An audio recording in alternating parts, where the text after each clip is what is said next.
પાલનપુર પંથકમાં દુષ્કર્મની ઘટના સામે આવી છે। મળતી માહિતી અનુસાર વિદ્યાર્થીને 7 લોકોએ 2 વર્ષ સુધી દુષ્કર્મ કરવા મજબૂર બનાવી હતી। આ વિદ્યાર્થીનો અશ્લીલ વિડીયો ઉતારી વાયરલ કરવાની ધમકી આપી વારંવાર દુષ્કર્મ આચરવામાં આવ્યું હતું।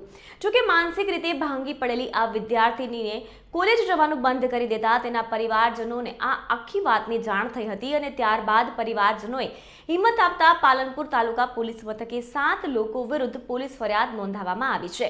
પાલનપુર શહેરમાં ચાલતા કેફે અને સ્પા સેન્ટર આ ગેરકાયદેસર પ્રવૃત્તિઓને અંજામ આપી રહ્યા છે, પરંતુ તેમની સામે કોઈ પણ પ્રકારની કડક કાર્યવાહી થતી નથી। પાલનપુર બસ પોર્ટમાં આવેલા કેફે જ્યાં ગોરખ ધંધા થાય છે, અગાઉ પણ આ કેફેમાં રાડ ફરિયાદ ઉઠી છે। આ મામલે અલગ અલગ જગ્યાઓનો ઉપયોગ કરીને દુષ્કર્મ આચરવાની ફરિયાદ નોંધવામાં આવી છે। નાગરિકો પણ કહી રહ્યા છે કે બસ પોર્ટ એ અસામાજિક તત્વોનો અડ્ડો બની ચૂક્યું છે અને જે પાલનપુરમાં ચાલતા કેફે અને સ્પા સેન્ટર પર પોલીસની રહેમ નજર નીચે ધમધમી રહ્યા છે। એને જ કારણે આવી ઘટનાઓને પ્રોત્સાહન મળી રહ્યું છે, કારણ કે પોલીસ માત્ર ઘટના બને એટલે થોડા દિવસ કડકાઈ કરી અને ઢીલું મૂકી દે છે અને ત્યારબાદ ફરી આવા કેફે ધમધમવા લાગે છે। ત્યારે અહીં હવે ખાખી ઉપર પણ અનેક સવાલો ઉઠી રહ્યા છે। ખાખીની તો એવી કઈ મજબૂરી છે કે અવારનવાર બહેનો દીકરીઓની ઇજ્જત સાથે નરાધમો રમી રહ્યા છે અને ખાખીના હાથ કોઈ પણ કાયદેસરની કાર્યવાહી કરવાથી બંધાયેલા છે। ત્યારે હાલ આ મામલે પોલીસે એક સગીરની અટકાયત કરી છે અને અન્ય 6 જેટલા શખ્સોની શોધખોળ હાથ ધરાઈ છે, પરંતુ એ વાતની જવાબદારી કોણ લેશે કે આ તમામ નરાધમોને પકડીને કાયદેસરની કાર્યવાહી કરવામાં આવશે, જેથી હવે કોઈ દીકરી કે બહેન આવા હવસખોરોનો શિકાર ન બને તે જોવાનું રહ્યું।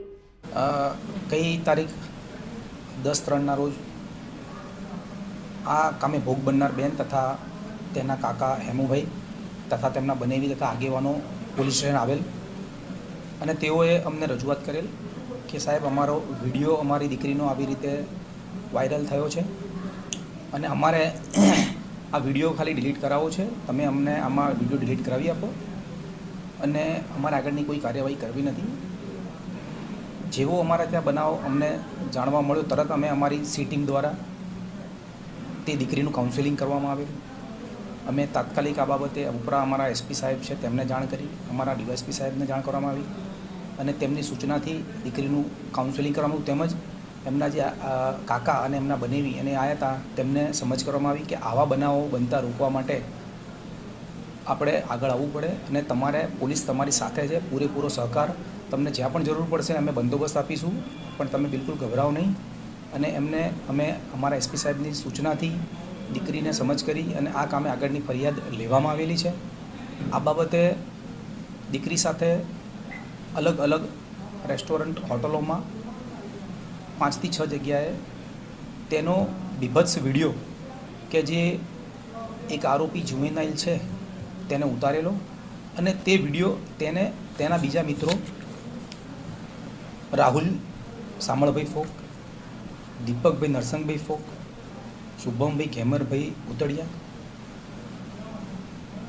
આશીષભાઈ ફોક, જીગરભાઈ ગલબાભાઈ બોકા વગેરે ઈસમોને આપી અને એ વિડીયો દ્વારા એ લોકોએ દીકરીને કે અમે તને સમાજમાં બદનામ કરી દઈશું, તારા વિડીયો વાયરલ કરી દઈશું, તને ક્યાંય મોઢું બતાવવા લાયક નહીં રાખીએ, તેવી રીતે એને બ્લેકમેલ કરી અને તેની જોડે દુષ્કર્મની ઘટના વારાફરતી અલગ અલગ જગ્યાએ અલગ અલગ સમયે આચરવામાં આવેલી છે। આ બાબતે તાત્કાલિક ધોરણે અમારા એસપી સાહેબની સખત સૂચનાથી એલસીબી, એસઓજી તથા લોકલ પોલીસની ટીમો બનાવી અને આરોપીઓને પકડવાના ચક્રો ગતિમાન કરેલા છે। તેમાં એક જુવેનાઇલ જે બાળ કિશોર અપરાધી છે એને અમે હસ્તગત કરી અને તેના વિરુદ્ધમાં ધોરણસરની કાર્યવાહી કરવામાં આવેલ છે અને બીજા જે આરોપીઓ છે તેને શોધવા માટેની પ્રક્રિયા ચાલુમાં છે। પાલનપુર તાલુકા પોલીસ સ્ટેશનનો બનાવ છે જે દુષ્કર્મનો છે, તેમાં એવું મેન્શન કરેલું છે કે 2 વર્ષ અગાઉ જ્યારે જે છોકરી ભોગ બનનાર છે તેમની પ્રથમ મુલાકાત પાલનપુર બસપોર્ટ ખાતે આવેલા કાફે ખાતે થયેલી હતી, પરંતુ અમે તપાસ કરાવેલી છે કે હાલ એ કાફે બંધ છે અને મેં પોલીસ સ્ટેશનનો ચાર્જ લીધો છે, એનો 1.5 મહિના જેવો સમય થયો છે। ત્યારબાદ મેં આવી અને જે બસપોર્ટ ખાતે 8 જેટલા કેફે આવેલા છે એને તારીખ 4/3/2025ના રોજ તમામ 8 કાફેને નોટિસ ઇસ્યુ કરેલી છે અને નોટિસમાં મેં મેન્શન કરેલું છે કે કાફે ખાતે એ લોકો ફરજિયાત રજિસ્ટર નિભાવશે, કાફે ખાતે ફરજિયાત સીસીટીવી કેમેરા લગાવશે અને જે કેફે ખાતે કોઈ પડદા લગાવેલા છે, કોઈ એવી આડ બનાવેલી છે, તો જાહેર જગ્યા પર એ વસ્તુ પ્રતિબંધિત છે. તો એ જે લોકોએ કરેલું છે તેને દૂર કરવા માટેની બી નોટિસ આપેલી છે. એટલે તમામને નોટિસ બજવણી થઈ ગઈ છે અને પોલીસ હવે સિવિલ ડ્રેસમાં સરપ્રાઇઝ ચેક કરશે અને જ્યાં પણ એવું જણાઈ આવશે તેની વિરુદ્ધ કાયદેસરની કાર્યવાહી કરશે.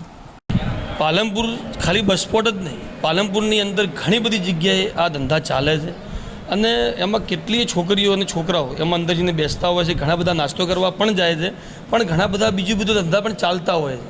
હવે આજની જે આ ઘટના છે એના પહેલાં પણ એક ઘટના બસ સ્ટેન્ડની અંદર બનેલી છે કે 2 છોકરીઓ બારીમાંથી કૂદી અને પોતાની જાતને બચાવવા માટે, કારણ જો એ સારા કામ કરતા હોત તો એમને કૂદવું ન પડ્યું હોત. એવી જ રીતે અહીંયા આગળ પણ એક છોકરી ઉપર 6-6, 7-7 છોકરાઓ દુષ્કર્મ કરે અને 2-2 વર્ષ સુધી એની ઉપર ગેંગ રેપ કરે અને છોકરી કંઈ બોલી ન શકે અને છેલ્લે કંટાળીને એ સુસાઇડ સુધી જાય એના પહેલાં આ બધું બહાર આવે. આ ખૂબ જ દુઃખદ ઘટના છે.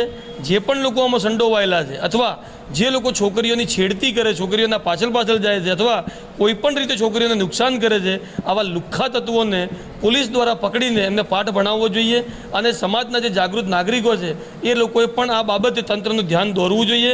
મીડિયા પણ આમાં સારું કામ કરી રહ્યું છે, પોલીસને પણ સારું કામ કરવું જોઈએ અને જેટલા પણ લોકો કોઈ પણ રીતે કોઈ પણ છોકરીને હેરાનગતિ કરતા હોય તો આવા લોકોને જેલના સળિયા પાછળ મોકલવા જોઈએ અને બીજી વાર આવી ઘટના ન બને એના માટે તંત્રએ, પોલીસે સખતમાં સખત એક્શન લેવી જોઈએ. ગેરકાયદેસર કે કાયદેસર છે એ તો નક્કી હવે પોલીસનું ને કોર્ટનું કામ છે, પણ અમે ચોક્કસ એવું કહીએ છીએ અંદર ચાલતી પ્રવૃત્તિઓ જે છે એ ગેરકાયદેસર છે જ, એની ઉપર પોલીસે એક્શન લેવા જેવી છે. મારું નામ વિજય કુમાર મોદી, એડવોકેટ, પાલનપુર.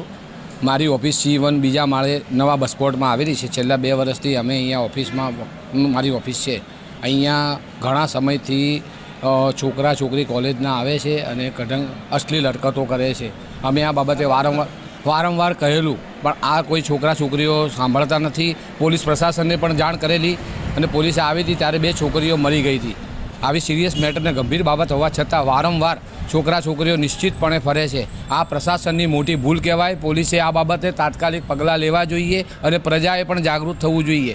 આ વસ્તુ બહુ ખરાબ છે. ક્યારેક ભવિષ્યમાં પણ કોઈકનું મર્ડર થઈ જાય એવી પરિસ્થિતિ છે. લોકો પોતાની આપણી બેન બેટી જ હોય છે આ છોકરીઓ.